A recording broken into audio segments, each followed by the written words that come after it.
Ayan. Hello friends. Today is Monday, April 15, 2019. Alas 7 na. Actually, kanina pa ako nagising kasi gumawa ako ng breakfast ni ate. Pancake. Nakailan na siya ng ganito. Maliliit yung ginagawa ko para ganahan sila kumain.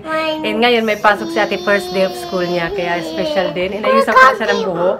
Ayan, tinirintas ko. Kabilaan. Nandito na si Bunso. Mas nauna siya nagising. Parang siya papasok din. Ayan, bibihisan ko na lang yan si ate. Ayan, dito ko na sila pinakain sa may playroom nila para mawili siya habang nagtitingin-tingin siya sa mga laruan niya. Kagabi pa ako nag-prepare ng mga dadaling ko kahapon pa. Maya pala, may schedule pala kami ng meeting. Bali yung school ni ate, mag-start ata ng 9 pero kailangan namin dalhin sila doon ng mga 8:40 to 8:50 AM. Tapos, susunduin namin siya ng mga 11. Medyo hindi pa regular yung pasok nila. Parang mga 2 hours lang sila sa school kasi 11 ko siya susunduin.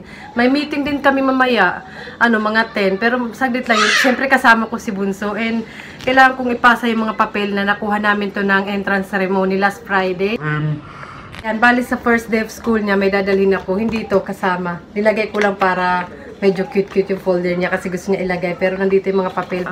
Mga 5 papel. Dito sa papel may mga question about sa health ni ate. Anong favorite niya na laruin sa labas. Mahilig daw ba siya maglaro sa labas.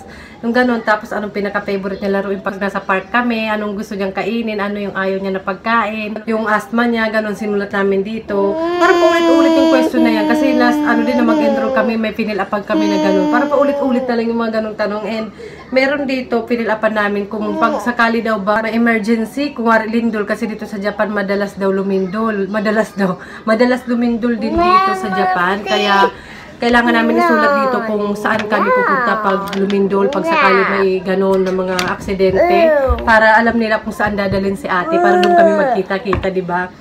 And meron din dito insurance para pag sakali sa school, medyo madisgrasya sa school habang naglalaro, 200 yan yung bayad, 1 year na yun. Bali 100 peso 1 year, okay na rin, diba? Kaya binayaran namin yun. And may mga additional na binayaran pa. About sa PTA, meron din dito pinilapan namin na, meron kasi mga newspaper parang dito sa lugar lang namin. And city newspaper, meron kasi. Ang lahat naman kami ng mga nanay tinanong, okay lang daw ba na yung anak ko is mapunta sa city newspaper, yung mukha ma-public. Ganun, okay lang daw ba yun? Kasi mahigpit sila sa mga privacy. Alam nyo na yung mga Japanese, private. Basta marami kaming pinilapan dito. Lalagay ko na lang dito sa screen kung may nakalimutan ako. Pero hindi ko alam guys kung pare-pareho sa ibang lugar dito sa Japan. Kasi wala pa naman akong experience na tumira sa ibang lugar dito sa Japan. Yung alam ko lang yung dito lang banda sa amin, sa lugar namin, at yung about sa kindergarten lang ni ate. And yung susuot niya ng ceremony, yun na yun. Meron pala kaming dapat dadalhin na name tag. Nagdala ako ng maliit na notebook. Ito, nalagay ko siya sa parang ID. Ayan, name tag. Yung iba-iba yung kulay namin. Yung ibang mother, alam ko iba yung kulay kasi nakita ko. And pag papasok kami sa school, kailangan may suot to. Or pag ihatid namin yung anak namin, hindi ko alam kung sa lahat dito sa Japan. Please comment down below yung mga friends ko, YouTube friend. Kung kailangan nila magsuot ng name tag para pagsusundo or hatid sa anak nila. So yun, magbibihis na si ate. Mukhang busog na sila sa breakfast nila. And sana naman wala akong makalimutan. And mamaya papupuntahin ko dito yung kaibigan ko na Japanese din. Pareho kasi ng school yung anak namin. Kaya papupuntahin ko siya dito. And sabi niya po, okay lang naman daw, tutulungan niya akong explain. Gusto lang daw niya ma-sure kung okay na yung schedule. Kung alam ko na. Brush na siya ng teeth, tapos na siya kumain. Hindi pa niya kasi perfectly na babrush talaga yung teeth niya, kaya kailangan toothbrushan siya. Ayan, nagmumug siya. Today wala pa siyang bento. Next week pa yung bento niya, and yung sundo ko sa kanya is medyo, mga 2:30 yung sundo ko siguro sa kanya. Next week, yung bento niya. Tapos bawal magdala ng mga biskuit, yung mga snacks sa school, juice, ganun, bawal. Medyo strict sila dito sa bento. Kailangan alam mo rin yung balance ng food nila, ganun. Tapos na siya, ayun na. Ayan, bis na ito yung susuot niya ulit. Hindi, linabang ko naman yan. And yung kanyang bag, ayan. Meron din silang parang name plate, name tag, ganun dito. Isasabit. Come on. Ito si ate, naghihintay siya. Bibisan ko na siya. Bis mo na si ate. Ayan si ate. Ayan, meron mga ganito para dyan isasabit yung, kasi per debris lang siya. Dyan isasabit yung name tag nila. Ay, kailangan ko palang isuot ko. Wait lang. Tapos na. Bawal pala sila sa mga ipit-ipit na mga colorful. Like yung may Hello Kitty, mga ganun. Hindi ko alam kung sa lahat ha. Yan yung medyas din nila. Ayan. Gray yung medyas niya. Bagay na bagay sa kanyang shoes. Medyo sira na nga yung shoes niya. Mamaya papakita ko. Okay naman to siya. Mahiyain siya. Pero magiging okay naman siya doon. Pag di ako kasama, hindi siya nagpapa-baby. So, tara. Si Bunso naman. Yan, si Bunso naman. Ibihisan. Medyo malamig pa sa labas. Aray, pero papawisan na ako. Hindi ko nga tinonon yung aircon. Hello! Gusto niya to isuot kasi kakulay ng damit ni ate. Kala niya siya rin mag-aaral. Aray. Ayan, dito isasabit yung name niya. Kasi perdibli lang. Perdibli lang kasi siya ilalagay doon. Nagaganyan siya. Ganun. Tinanggal ko muna yung sweater ko. Kaya pawisan ako kakabihis sa kanilang dalawa. Maaga pa naman, 7:47 pa lang. Mga 8:30 pa kami lalabas ng bahay. Grabe, excited. Meron pala silang tinatawag na parang, attendance book ba yun? Na pagpapasok sila sa school, may lalagay silang sticker. Tapos yung teacher may isusulat doon. Para silang attendance book or record book nila. Ayun. And yung lalagyan pala nila ng libro, yung binili namin na bag na rectangle ba yun? Iniwan na namin last ceremony, pati yung room shoes niya, tapos yung nalagyan ng room shoes niya. So, ayun, yung kanyang toothbrush, tapos yung bento box, lunchbox niya. Siyempre, wala pa kasi hindi pa naman sila magbibento. And meron pa pala kami ibang babayaran para mga 1,000 plus yen. Ganun. Every month yata yun. Kasi may mga time na may gagawin sila sa school na activity. Kailangan nila ng paper, something. And to-play muna sila. Naghaharutan pala. Maaga pa naman eh. Naghaharutan muna sila. Nandito pala yung asawa ko eh. Kakatapos siya na mag-breakfast. Yung breakfast niya kung anong breakfast ng mga bata. Ganun din. Pare-pareho sila ng breakfast. Ako iba yung breakfast ko. Special. Cereal. Breakfast ko. Gusto ko sa umaga lang. Light food lang. Pero pag lunchtime ako. Medyo bulan eh. Really? Mabaho daw si Bunso, sabi ni ate. Sabi ni ate, mabaho ka daw. Bango yan. Bango-bango kaya niyan. Oh, yung muso nakabalong. Parang ka na nangipin. Hindi ka na akatsang. You're not akatsang. 3 years old ka na eh. Si Bunso labas na kakaalis lang ng asawa ko. And ito yung inuman ni ate ng water niya. And may mga pangalan lahat ng mga gamit nila dito. And kasi syempre baka magkapalit-palit. Ayun. Eh, marami pa silang schedule actually. Next week, iba yung schedule nila. I-share ko na lang din yun siguro next week. Sana ma-share ko na maayos, no? Kasi alam nyo na gusto ko rin naman i-share. Kasi dati wala talaga akong ka-idea. Kasi iba siya sa Pilipinas. Ayun. Nagkakape-kape muna ako. Maaga pa naman, excited ako masyado eh, no? Siyempre, gusto ko siyang i-share para sa mga ibang mami dito sa Japan. Para may idea lang, di ba, yung mga sinishare ko. Kasi ako, dati nang baby pa yan si ate, ganito, ganyan. Curious ako, and tatanong-tanong din ako sa iba, na estudyante, ganun. Mamaya may isusuot ko na yung sweater ko na blue kanina. Eh, lalabas na rin kami. Kasi anong oras na ba? Maaga pati. Mga 8:30 kami labas dito. Mga 15 minutes pa. And syempre, hindi ko alam kung pare-pareho ba sa ibang lugar dito sa Japan. Siguro may pagkakaiba talaga kasi nagtatanong din naman ako sa ibang kakilala ko na nandito sa Japan. And may pagkakaiba talaga sa schedule, sa nangyari, ng ceremony, yung ganun-ganun. Pero pare-pareho lang naman yun mag-aaral, di ba? Ayun pala, and yung tuition fee pala na babayaran ng estudyante, depende pala sa income din ng parents. Iba rin yung presyo ng private, iba rin yung presyo ng public. Yung anak ko, public school sila. Ayun.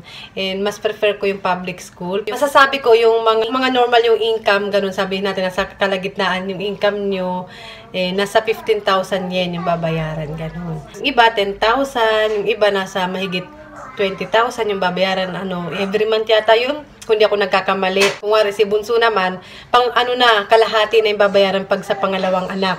And pag may pangatlo pang anak, free na. Wala na palang babayaran yun. Hindi ako sure kasi yun ang explanation sa akin.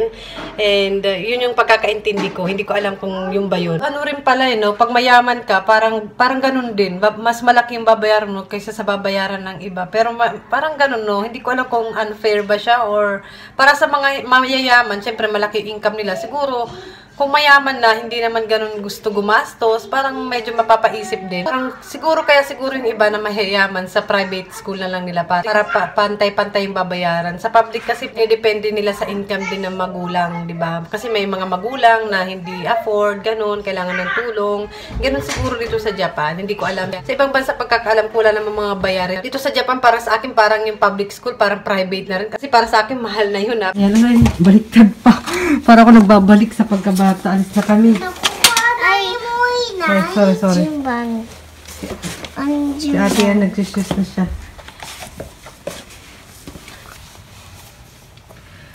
Ayan yung sinasabi ko. Yung shoes ni ate, medyo may, ayan na, sira dyan. Tapos si Bunso, ayan, oh. Kailangan na natin bumili ate. Wala, si Bunso natataranta. Ayan, natataranta si Bunso. Ayan, kasi akala niya iwanan na siya. Sige, gambate. Na si ate sa school, hinatid muna namin. Nandito yung aking friend. Ito, binigyan niya ako ng ano sa ID. Kasi wala ako, hindi ako nakapag-prepare. And today, nagpaturo ko sa kanya sa mga schedule para sure. Ayan friends, we're home. Mga 11:20 na ba? Mga 11 na tapos yung ano, school niya. Tapos yung meeting namin. Yung meeting naman namin, ano, puro yuko lang yung ginawa ko. Puro yuko lang, ganon. Nag-meeting pa, no? Hindi.